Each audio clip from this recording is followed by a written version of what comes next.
Bismillahirrahmanirrahim. Alhamdulillahilladzi fataha li awliyaihi baba mahabbatihi wa ta'atihi wa waffaqahum li ta'atihi wa khidmatihi. Ashhadu an la ilaha illallah wahdahu la syarika lahu fi uluhiyyatihi wa rububiyyatihi. Wa ashhadu anna sayyidana Muhammadan abduhu wa rasuluhu khairu khalqih. Allahumma salli wa sallim wa barik ala sayyidina wa maulana Muhammadin khairi khalqih wa ala alihi wa ashabihi wa azwajihi wa dzurriyyatihi wa atba'ihi. Amma ba'du. Yang kita hormati dan kita cintai para habaib dan para alim ulama, para muhibbin, hadirin, hadirat, rahimakumullah. Pertama-tama kita panjatkan puji dan syukur yang setinggi-tingginya kehadirat Allah Subhanahu wa ta'ala yang mengumpulkan kita di tempat ini untuk berzikir, mengingat Allah dan mengucapkan kalimah-kalimah thayyibah lainnya. Kita berharap kepada Allah agar di dunia ini selalu dikumpulkan dalam kebaikan dan takwa, dan di akhirat nanti dikumpulkan bersama-sama dengan junjungan kita Rasulullah sallallahu alaihi wasallam. Salawat dan salam kita haturkan kepada junjungan kita Nabi besar Muhammad sallallahu alaihi wasallam dan kepada seluruh keluarga, para sahabat, zuriat dan pengikut beliau sampai hari akhir nanti. Para muhibbin rahimakumullah. Sebelum kita membaca kitab Al-Hikam, terlebih dahulu kita mengenal bahwa kitab Al-Hikam ini dikarang atau disusun oleh seorang waliullah, yaitu Ahmad bin Muhammad bin Abdul Karim bin Abdurrahman bin Abdullah bin Ahmad bin Isa bin Husain ibni Athaillah, dan beliau wafat pada tahun 709 Hijriyah di Qahirah, Mesir.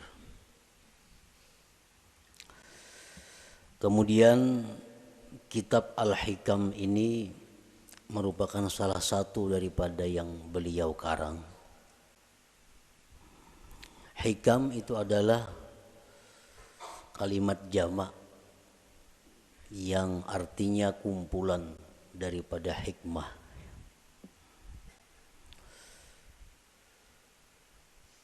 Syekh Muhammad Hayat As-Sindi mengatakan bahwa di dalam hikam itu ada 264 hikmah.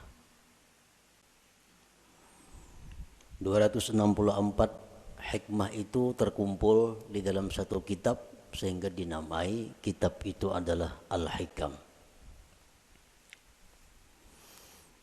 Nah, mengenai hitungan berapa hikmah yang ada di dalam kitab Al-Hikam itu bermacam-macam para ulama menghitungnya. Ada yang mengatakan jumlah hikmah yang ada di dalam hikam itu berjumlah 264. Ada yang mengatakan 275 dan ada yang mengatakan lain pada yang demikian. Sebagaimana para ulama tidak sama pendapatnya tentang menghitung jumlah ayat-ayat yang ada di dalam Al-Quran. Ada yang mengatakan 6.666, ada yang mengatakan lain daripada itu. Para muhibbin rahimakumullah, kemuliaan dan kehebatan kitab Al-Hikam ini sampai-sampai dikatakan oleh sebahagian ulama, lau jazatis salatu bi syai'in ghairal Qur'an lajazat bihikam ibni Athaillah. Andai kata di dalam sembahyang itu boleh kita membaca selain Al-Quran, waktu qiyam, waktu berdiri, itu kan hanya Quran yang kita baca, surat Fatihah dan surah yang lain. Andai kata boleh diganti dengan yang lain, niscaya kitab hikam ini patut dijadikan penggantinya. Niscaya kitab hikam ini boleh untuk dijadikan penggantinya. Kenapa demikian? Karena kehebatannya dalam lapas, susunan kata-katanya, dan makna-maknanya mengandung ilmu-ilmu yang bermanfaat bagi mereka yang membaca dan memahaminya. Para muhibbin rahimakumullah, kitab hikam itu satu matan yang banyak disyarahkan oleh para ulama. Berpuluh-puluh macam kitab syarah hikam. Intinya adalah menguraikan seluas-luasnya apa yang terkandung di dalam hikmah per hikmah yang ada di dalam kitab hikam itu. Nah, oleh karena itu di dalam kesempatan kita membaca kitab hikam ini, ulun kadang mengambil kepada satu kitab syarah hikam tertentu.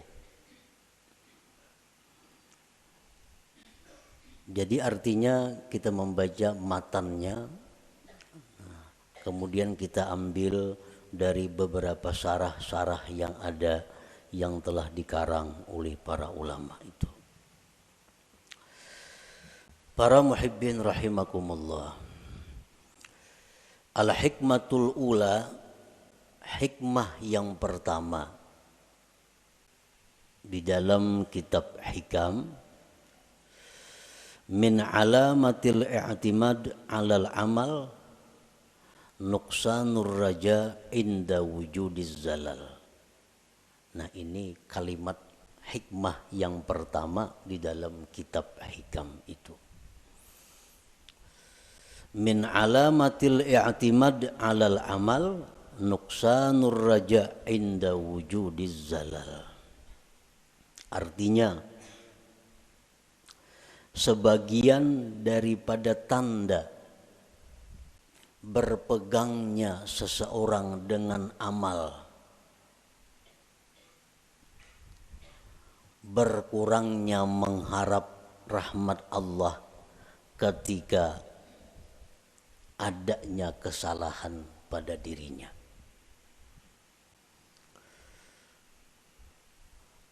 Apabila kita melakukan satu dosa, apabila kita ketinggalan satu wirid yang rutin, nah kemudian kita merasa jauh dari rahmat Allah, kita merasa jauh daripada kasih sayang Allah, itu menunjukkan bahwa kita namanya berpegang dengan amal.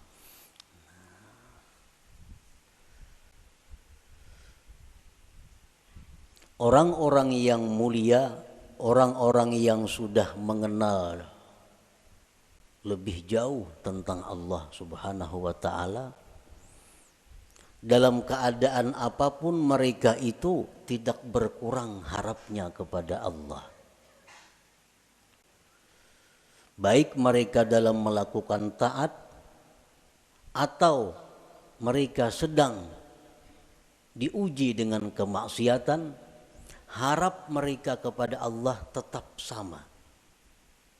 Kenapa sebabnya?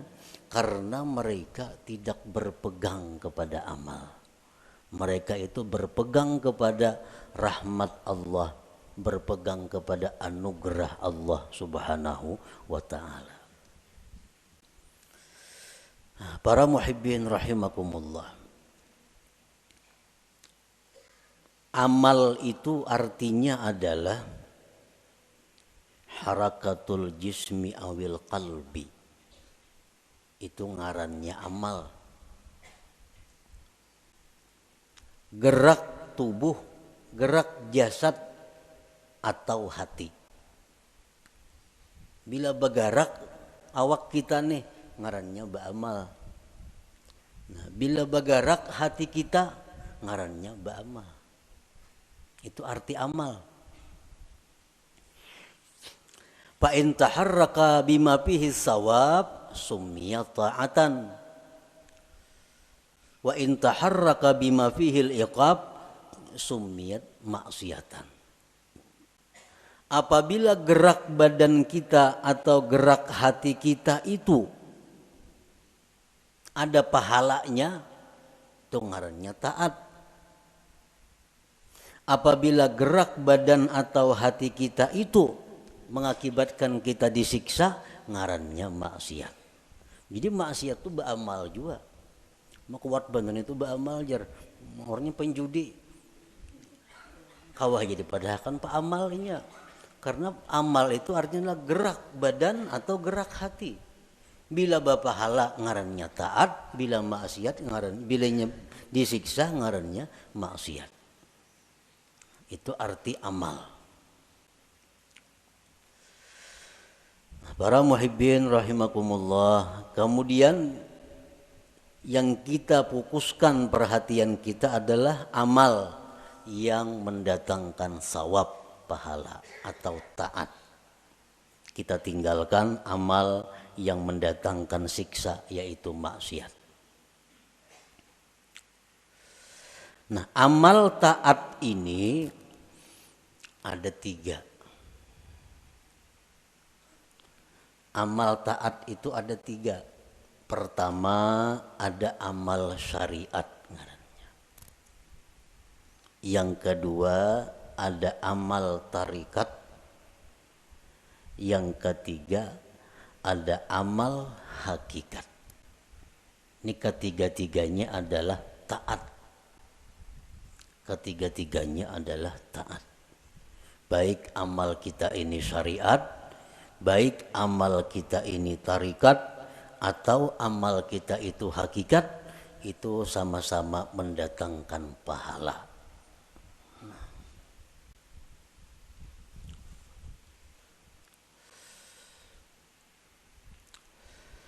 Amal syariat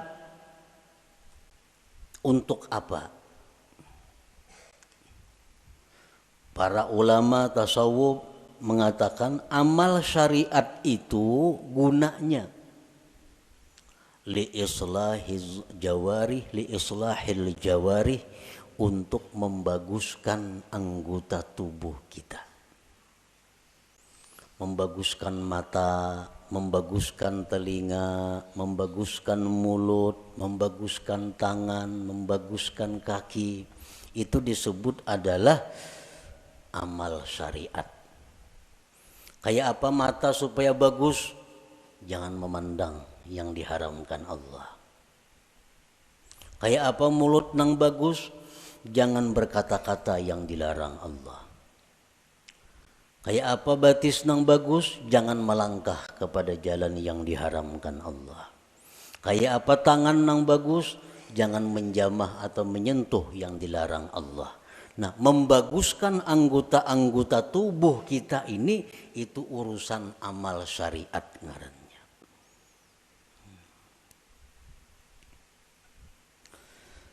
Wa amalut tariqah li islahil qulub. Sedangkan amal tarikat itu untuk membaguskan hati.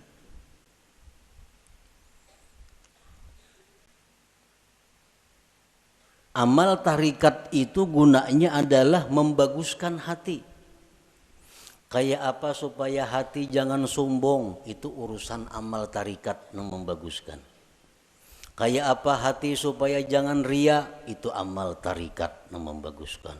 Kayak apa hati supaya jangan dengki, itu urusan amal tarikat yang mengurusnya.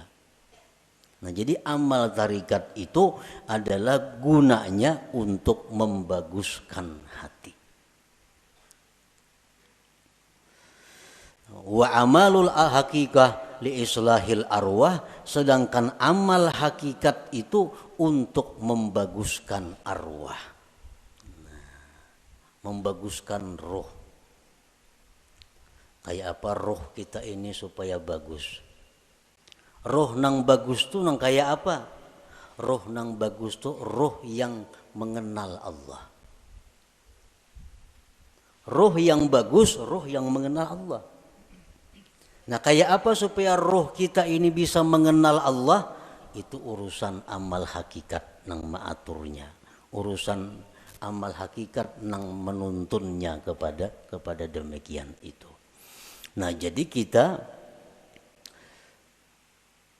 3 amal yang perlu kita laksanakan. 1, amal syariat supaya zahir tubuh kita ini bagus. Yang kedua, amal tarikat itu kemudian dilaksanakan supaya hati kita bagus. Dan yang ketiga, amal hakikat kita lakukan agar roh kita ini bagus. Nah, para muhibbin rahimakumullah, amal syariat fungsinya untuk membaguskan anggota tubuh.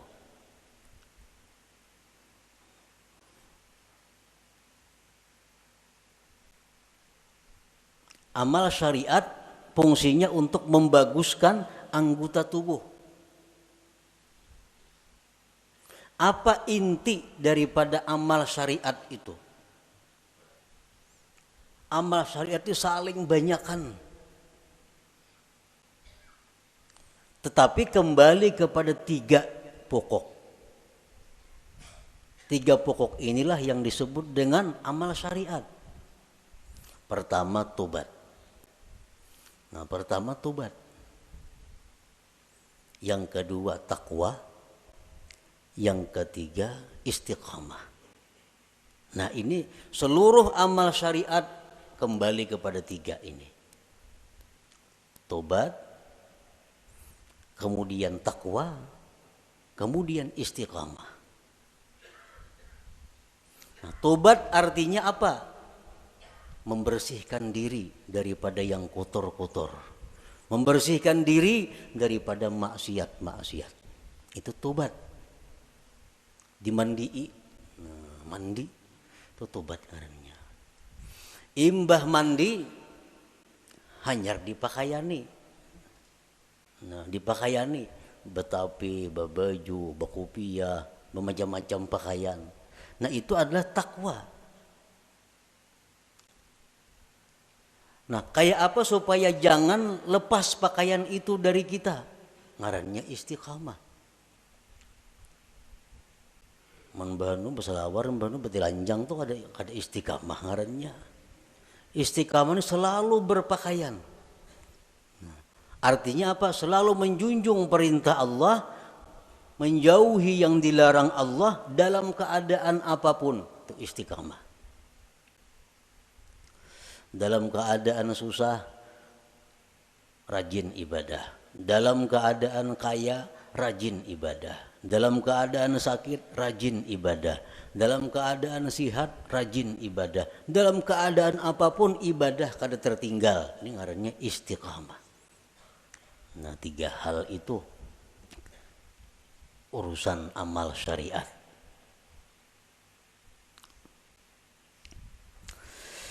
Nah, kemudian amal tarikat. Banyak banget tarikat itu amalannya. Tetapi intinya kembali kepada 3. Supaya hati kita ini bagus. Pertama, ikhlas. Ikhlas. Yang kedua, sidik. Yang ketiga, tumakninah. Nah, ini intinya. Seluruh amal tarikat buliknya kenang 3 ini. Bila yang 3 ini bisa kita laksanakan, maka kita sudah mempunyai amal tarikat ngarannya. Berarti sudah punya hati yang bagus. Pertama, ikhlas. Nah, yang kedua, sidik. Setiap orang sidik pasti ikhlas. Orang ikhlas belum tentu sidik. Jadi sidik itu lebih tinggi kedudukannya daripada ikhlas.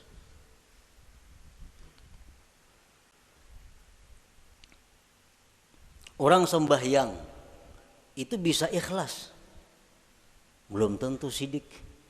Belum tentu sidik. Buktinya apa? Belum tentu sidik. Seringkali kita mengucap dalam sembahyang itu Bismillahirrahmanirrahim, mulut kita. Tapi hati kita di manakah? Hati kita di rumah. Itu kada jujur ngarannya. Kalau orang yang jujur mulutnya Bismillahirrahmanirrahim, hatinya Bismillahirrahmanirrahim. Nah, jadi kedudukan sidik lebih tinggi daripada ikhlas. Nah, yang ketiga tumakninah. Tumakninah itu artinya tentramnya hati dengan Allah. Tentramnya inya tuh lawan Allah nang tentram. Lawan keluarga, anak, bini, laki, duit, harta, kekayaan, pangkat itu kadang membuat inya tentram. Tapi begitu mengingat Allah, hatinya tentram. Nah, ini tumakninah. Ini urusan tarikat. Urusan tarikat. Jadi kalau orang sudah lulus dalam tarikat itu pasti tentram dengan Allah. Alladzina amanu wa tatma'innu qulubuhum bidzikrillah, ala bidzikrillah tatma'innul qulub. Ini untuk orang tarikat. Nah, orang-orang yang beriman itu tentram hatinya dengan mengingat Allah. Nah, jadi kalau kita sudah bertarikat, lulus dalam tarikat itu, pasti kita tentramnya kita dengan Allah. Tak kumpul lawan siapa saja kadang membuat tentram. Tapi begitu kita ingat Allah, walaupun saurangan di hutan belantara, tetap tentram hatinya. Nah, ini sudah orang yang lulus dalam tarikah ngarannya. Nah, yang ketiga hakikat, amal hakikat. Hakikat tadi gunanya untuk membaiki roh. Roh yang baik itu roh yang kenal Allah. Nah, kayak apa roh kita ini supaya kenal Allah? Itu urusan amal hakikat, pekerjaan hakikat. Dan inti pekerjaan hakikat itu kembalinya kepada tiga. Pertama murakabah. Nah, murakabah. Murakabah itu artinya merasa dirinya selalu diawasi oleh Allah. Nah, merasa ditilik oleh Allah. Merasa diperhatikan oleh Allah. Lalu kada wani berbuat hal-hal yang kada baik karena selalu diawasi oleh Allah. Nah, itu murakabah. Bila orang tuh kawak nangka itu merasa diri diawasi oleh Allah siang malam di kamar, di rumah, di pasar, di kantor, di hutan, di perumahan, merasa selalu diawasi Allah, maka orang ini akan diberi Allah musyahadah. Nah, musyahadah.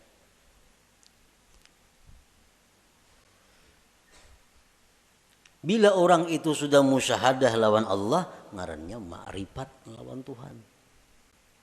Jadi amal hakikat ini tiga, murakabah, musyahadah, ma'rifat.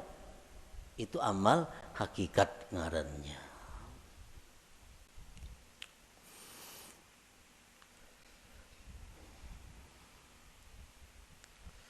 Wa'budillah ka'annaka tarah. Beribadahlah kamu kepada Allah seolah-olah engkau itu melihat Allah. Nah, itu musyahadah. Beribadahlah engkau melihat Allah. Itu musyahadah ngarannya. Tapi fa illam takun tarah, jikalau engkau belum mampu melihat Allah, fa innahu yarak, Allah melihat engkau. Nah, itu murakabah ngarannya. Kalau kita merasa dilihat oleh Allah siang, malam, bisukan, kamarian, dimanapun merasa dilihat oleh Allah, itu ngarannya kita murakabah. Satu saat kalau kita terus menerus demikian, kita akan musyahadah. Kita akan musyahadah. Bila musyahadah itu diberi ma'rifat ujung-ujungnya. Nah, amal hakikat itu tiga macam. Murakabah, musyahadah, ma'rifah. Nah, para muhibbin rahimakumullah. Jadi amal ada 3. Amal syariat, yang pertama kita laksanakan amal syariat. Tobat, takwa, istiqamah. Supaya apa? Zahir tubuh kita bagus. Yang kedua, amal tarikat. Supaya hati kita baik. Dengan apa? Ikhlas, jujur, tumakninah. Tentram dengan Allah. Yang ketiga, amal hakikat, supaya roh kita ini baik. Murakabah, musyahadah, ma'rifat. Para ulama sufi mengatakan la yasihul intiqal ila makamin hatta yuhakkika ma qablah. Tidak sah seseorang itu berpindah ke suatu makam, ke suatu amal, ke suatu perbuatan sebelum memantapkan sebelumnya. Sebelum mantap nang pertama jangan berpindah. Nang pertama apa tugas kita? Syariat. Amal syariat. Nah, jangan hendak masuk ke amal tarikat amun ini belum mantap. Jadi apa yang harus kita mantapi terlebih dahulu? 3 perkara. Tobat, takwa, istiqamah. Nah 3 ini diurus. Bila 3 ini kita sudah mantap, nah hanya kita naik ke amal tarikat. Pertama tobat. Jadi pengertian tobat ini jangan kita beranggapan bahwa nang batubat itu orang-orang beriman nang perlu kada. Kita ini perlu kepada tobat. Jangan dianggap orang nang tengah jalan itu nang harus bertobat. Jangan orang-orang nang kada karuan itu kita anggap inya perlu bertobat. Sebenarnya kita sendiri mesti selalu tobat. Kita tiap hari mesti tobat. Kita merasa kadang-kadang orang aja yang perlu bertobat, seorang kada perlu, asa baik. Nah ini nang kada mau naik kelas. Umuran itu aja. Kenapa? Karena bila merasa tobat orang nang perlu bertobat, seorang ini asa bujur sudah. Pada tobat itu perlu setiap orang. Walaupun lain-lain bentuk tobatnya. Sebagian orang ada yang mesti tobat daripada kafir. Sebagian orang ada yang perlu tobat daripada dosa besar. Sebagian orang ada yang perlu tobat dari dosa kecil. Sebagian orang ada yang perlu tobat daripada makruh. Tobat daripada khilaful aula yang kurang baik. Jadi setiap manusia dengan tingkatan apapun itu mesti tobat.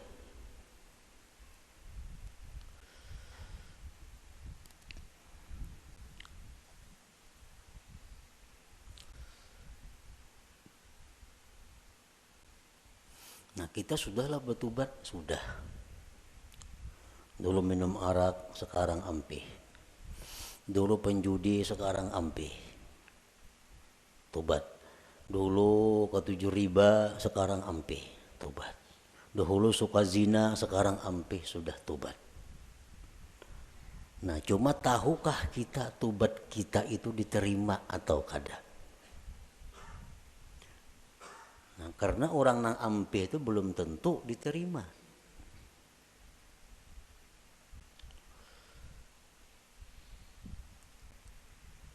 Intinya adalah diterima. Apakah tobat kita itu sudah diterima oleh Allah atau belum? Nah ini yang kada tahu. Maka kita kada boleh naik ke suatu makam, ke suatu tingkatan sebelum memantapkan tingkatan yang pertama, hanyar tingkatan yang kedua, mantap nang kedua, hanyar naik ke tingkatan nang ketiga. Selama kita belum biris tingkatan syariat, kada akan bisa kita mengaji ilmu tarikat. Mengaji bisa, paham bisa, memakai pasti kada kawa. Memakai pasti kada kawa. Mau kada kawa.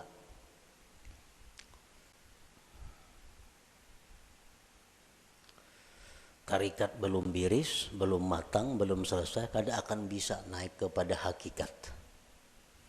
Maka dengan hakikat itulah kita bisa dapat kepada ma'rifat. Nah, jadi diibaratkan itu ma'rifat itu satu mutiara. Nah, mutiara andaknya mutiara itu di dalam ruangan nang halus, muat awak. Ruangannya muat awak. Ruangan nang halus ini andaknya di sebuah kamar. Nah, kamar kawah jorong boleh membaandam. Dan kamar itu andaknya dalam sebuah rumah. Nah, rumah ini mau naik sepeda motor kawah aja ke rumah. Nah, jadi kita kada bisa masuk ke rumah kalau kita masih banyak bawaan. Ada kawan. Kalau kita masih banyak bawaan kita ini masih berinting, sering banyakan bawaan. Kalau kita bakajal ke rumah, kada kawa. Buangi nang kada perlu supaya kita kawa masuk ke rumah. Nah, motor ditinggal, nang mana diisi motor, toko ditinggal. Kalau mau angkut toko ke rumah, kada kawa. Nah, kios ditinggal, kabun ditinggal, kada muat rumah. Nah, jadi nang kau masuk ke rumah hanya barang-barang tertentu. Nah, artinya apa? Syariat itu laksana rumah. Begitu kita masuk syariat, banyak nang kita tinggalkan. Riba tinggalkan, permainan tinggalkan, zina tinggalkan, semua aja tinggalkan. Kawa tuh kita masuk ke rumah. Nah, sepeda motor kawa dibawa ke rumah, sepeda kawa dibawa ke rumah. Begitu kita hendak masuk kamar, nah, ngalih bawa sepeda motor ke kamar, ngalih bawa kendaraan ke kamar itu, pas ditinggal di luar kamar, bakal karasan kada kawa bahanjuran. Nah, sama halnya kita ini kalau hendak masuk kepada tarikat, buangi gawian-gawian yang lain-lain supaya kita muat bandak di situ. Nah, hendak masuk pulang ke hakikat, halus kamarnya muat awak, jam tangan gini dipacul kada kawa. Kacamata santok pacul juga. Nah, muat beti lanjang aja kawa lagi. Nah, hanya kawa kita masuk ke kamar nah halus tuh untuk mengambil yang berharga yaitu mutiara atau ma'rifat itu. Nah, itu artinya kita kada kawa melangkah ke situ kalau sebelum matang nang pertama. Nah, syariat ini nang dibiriskan terlebih dahulu. Cara kita berjual beli, cara kita bergaul, cara kita makan, cara kita berpandir, cara kita berpakaian sesuaikan dengan syariat. Bila kada sesuai lawan syariat, hendak ke hakikat kada bisa. Jamin kada bisa. Napanya bisa? Pandirnya aja. Pandirnya aja bisa. Praktiknya kada bisa. Itu sudah hukum, ketentuan. Syariat kada mantap kada kawan naik ke tarikat. Tarikat kada mantap kada kawan naik ke hakikat. Nah, jadi fokus kita ini adalah membaguskan dahulu syariat kita. Kayak apa membaguskan syariat? Tobat. Nang ketujuh menggibah, tobat. Nang ketujuh riba, tobat. Nang ketujuh memakai pakaian haram, tobat. Imbah kita tobat itu perlu diteliti, perlu dipikirkan. Tobatku ini diterima juga kah, kada kah? Selama kita belum ada ketentuan tobat ini diterima atau kada diterima, hati kita masih kada nyaman, hati kita masih kada tentram karena belum ada kepastian tobat atau kada tobat. Takwa kemudian ibadah, sembahyang, puasa segala macam, takwa, istiqamah terus menerus seperti itu. Bila 3 macam ini kawa, nah ayo ya naik kita ke amal apa? Ke amal tarikat. Kita wajib mengusahakan syaratul kabul. Kita wajib mengusahakan syarat diterima tobat kita, diterima takwa kita, diterima istiqamah kita. Itu kita wajib mengusahakan persyaratannya supaya ini diterima oleh Allah. Sembahyang contohnya. Kayak apa sembahyang itu supaya diterima oleh Allah? Ada syarat-syaratnya. Yang pertama, supaya sembahyang itu diterima oleh Allah, syaratnya adalah ilmu. Fakullu man bighairi ilmin ya'malu amaluhu mardudatun la tuqbalu. Tiap-tiap orang yang bekerja beramal tanpa ilmu ditolak, tidak diterima. Jadi sembahyang kita ambil contoh amal syariat sembahyang contohnya, supaya sembahyang ini diterima Allah kayak apa? Satu, punya ilmu. Belajar bujur-bujur sembahyang tuh. Rukuk kayak apa, sujud kayak apa, amun masbuk kayak apa, kada salat membaca Fatihah kayak apa caranya. Nah, bujur-bujur belajar sembahyang supaya sembahyang kita diterima. Yang kedua, supaya diterima sembahyang itu ikhlas. Berhubung ini amal syariat, ikhlasnya pun ikhlas syariat. Ikhlas syariat yang kayak apa? Sembahyang mengharapkan surga, sembahyang karena takut lawan api neraka, ikhlas menurut syariat. Sembahyang kita mudahan masuk surga dengan itu syariat bujur, ikhlas. Kenapa sembahyang? Takutan kalau pindah ke neraka mati, itu ikhlas dalam syariat. Jangan ada tujuan lain sembahyang. Contoh, kita ambil contoh sembahyang supaya dipuji orang, supaya dihormati orang, dimuliakan orang. Jangan ada sedikit pun dalam hati demikian. Ikhlas. Yang ketiga, syaratnya diterima itu sembahyang atau amal-amal ibadah lainnya, muwafaqatus syurut wal arkan wal adab. Sembahyang kita ini sesuai syarat. Penuhi syarat-syaratnya apa? Rukun-rukunnya apa? Adabnya apa? Orang hendak sembahyang mesti berwudu, suci daripada hadas najis, menutup aurat, menghadap kiblat, masuk waktu. Nah, penuhi. Bersihin najis, sucikan hadas dengan wudu, tutup aurat, tunggu waktu sembahyang, bila masuk hanyar sembahyang. Nah, itu syaratnya sudah biris. Syaratnya biris, rukunnya, rukun sembahyang. Rukuk kayak apa, bacaan Fatihahnya kayak apa, sujudnya kayak apa, sesuaikan dengan aturan. Embah itu pulang adab. Walaupun sembahyang ini syaratnya cukup, rukun cukup, tapi kada beadab, itu bisa kada diterima.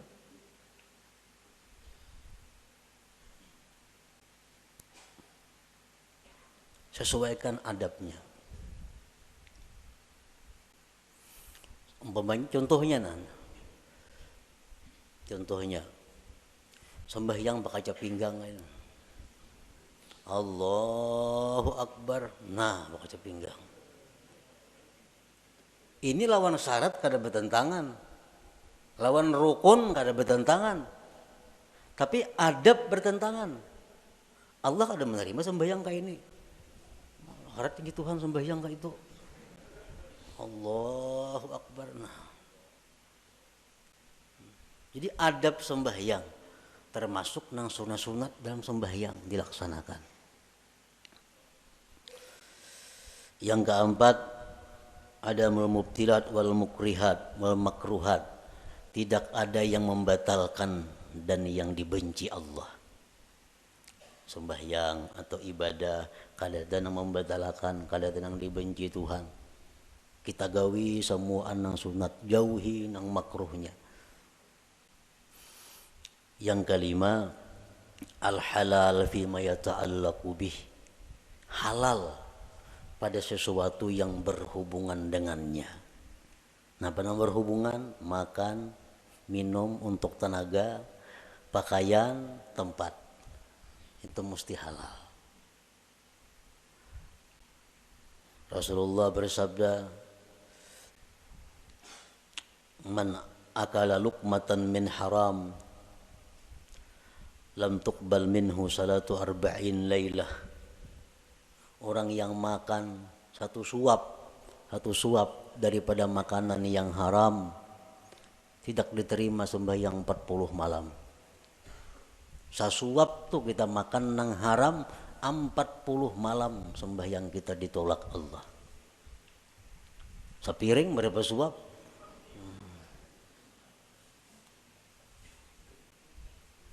Nah, ini urusan amal syariat.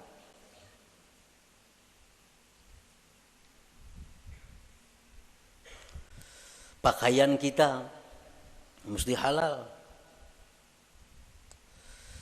Rasulullah SAW bersabda, man ishtara sauban bi ashri darahim bi samanihi dirhamun haram lam yaqbalillah salatahu ma dama alaihi minhu syai. Barang siapa nukar pakaian 10 dirham, 1 dirham ada yang haram, kada Allah terima sembahyangnya selama itu masih ada. Nah, jadi kalau amal syariat ini kita biriskan dan kita usahakan syarat diterima oleh Allah, nah hanya kita melangkah ke amal hak tarikah, hanya ke amal tarikah.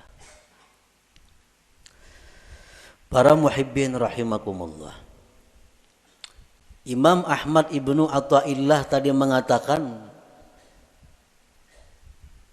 termasuk tanda orang yang berpegang dengan amal, kurangnya berharap kepada Allah ketika terjadi maksiat pada dirinya.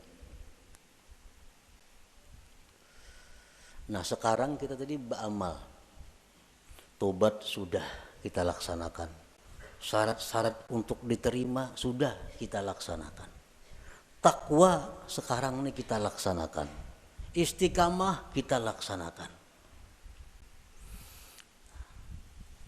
Jangan sekali-kali kita berpegang, kita condong, kita gembira dengan tobat, takwa dan istiqamah itu.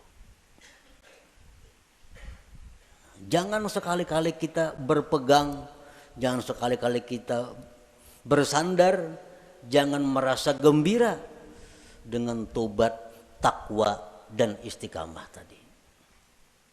Kenapa sebabnya? Karena takwa, tobat, istiqamah itu bagian amal syariat tuh, itu kada akan bisa memasukkan kita ke dalam surga. Ada perlu kita gembira dengan itu. Lalu apa nang kita gembirakan? Nang kita banggakan, nang kita gembirakan itu adalah rahmat Allah nang datang kepada kita sehingga kita bisa tobat, bisa takwa, bisa istiqamah. Nah, rahmat Allahnya ini nang kita gembirakan, bukan takwanya. Nah, bila kita menggembirakan dengan takwa yang kita lakukan, ngarannya berpegang dengan amal. Bila orang berpegang lawan amal itu, lawan Tuhan turun naik. Bila banyak maksiat asa jauh lawan Tuhan, bila berbuat taat asa parak lawan Tuhan. Padahal Tuhan tuh ada berjauh berparak sebenarnya. Nah, di situ kelemahan tauhid kita. Kenapa kita bila berbuat maksiat asa jauh lawan Tuhan, berbuat taat asa parak lawan Tuhan? Karena kita berpegang lawan amal. Jangan kita berpegang dengan rahmat Allah, apapun keadaan kita selalu dekat dengan Allah. Baik dalam maksiat kita dekat dengan Allah, waktu taat dekat lawan Allah, karena kita berpegang lawan Allahnya, bukan dengan amal kitanya.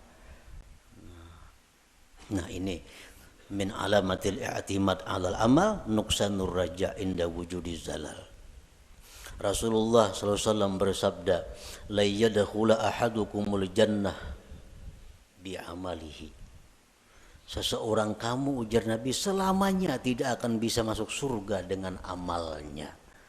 Nah, buat apa kita berpegang lawan amal? Buat apa kita gembira dengan tobat, gembira dengan takwa, gembira dengan sembahyang? Nah, apa gembira akan? Itu kadang membawa ke surga, ujar Nabi kita. Qalu wala anta ya Rasulullah, Qala wala ana, aku pun ya Nabi, amalku kada bisa masukkan aku ke surga. Illa ayyatagammadani Allah birahmatih, kecuali Allah yang meliputkan aku dengan rahmatnya. Nah rahmatnya ini yang kita gembirakan. Oh kita gembira, kita suka tobat sebab Allah memberikan rahmat kepada aku. Bukan dengan tobatnya kita gembira, tapi dengan rahmat yang diberikan Allah kepada kita. Nah itu yang kita pegang. Bila kita memegang rahmat Allah, kita kada akan berubah dengan Allah dalam keadaan taat atau dalam keadaan maksiat. Nah inilah inti daripada yang dimaksud dalam hikmah yang pertama Imam Ahmad Ibnu Athaillah, min alamatil i'timad alal amal nuksanur raja inda wujudiz zalal. Tanda orang yang berpegang dengan amal, kurang berharap, rasa jauh bila mana dia maksiat kepada Allah. Padahal kada boleh itu. Jadi kita dalam taat dekat dengan Tuhan. Kita waktu maksiat pun jangan merasa jauh lawan Tuhan, tetap dekat dengan Tuhan. Karena maksiat taat itu adalah bagian daripada amal. Amal kada perlu kita pegang. Yang kita pegang adalah Allah, rahmatnya dan anugerahnya. Nah kemudian sesudah itu al-hikmatus saniyah, hikmah yang kedua daripada Imam Ahmad Ibnu Athaillah. Iradatuka tajrid ma'a ikamatillah iyyaka bil asbab minasyahwatil khafiyah wa iradatukal asbab ma'a ikamatillah iyyaka bit tajrid inhitatun anil himmatil aliyah. Nah itu kita baca insyaallah pada minggu yang akan datang. La hadratin Nabi sallallahu alaihi wasallam al-Fatihah. A'udzubillahi minasyaitonir rajim. Bismillahirrahmanirrahim. Bismillahirrahmanirrahim. Maliki yaumiddin. Iyyaka na'budu wa iyyaka nasta'in. Ya Allah biha, ya Allah biha, ya Allah bihusnil khatimah. Ya Allah biha, ya Allah biha, ya Allah bihusnil khatimah. Ya Allah biha, ya Allah biha, ya Allah bihusnil khatimah. Ya ayyuhar rajun minhu syafatan sallu وسلموا تسليما.